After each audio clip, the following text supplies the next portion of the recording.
আজকে একটি new recipe হবে, যেটা আমি কোনো দিনও করিনি। দেখো, এখানে বেগুন কাটা আছে, ধোয়া আছে, একটু টমেটো, যেহেতু একটা বেগুন তাই, রসুন 4 কোয়া আর 3টে লঙ্কা দিয়ে কি হয় দেখতে থাকো।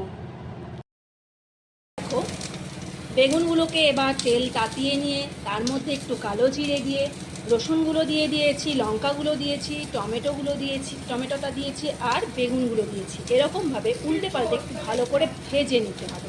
বুঝতে পেরেছো? তারপরে দেখতে থাকো তোমরা।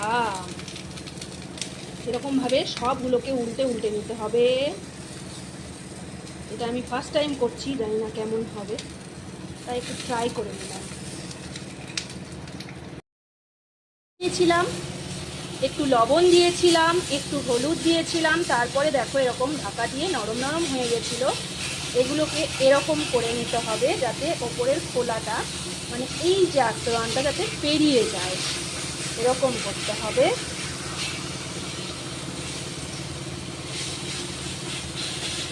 এরকম করে টমেটোটাও এরকমই করতে হবে, মানে আর কি ম্যাশ করতে হবে, আর কি ম্যাশ করে নিতে হবে।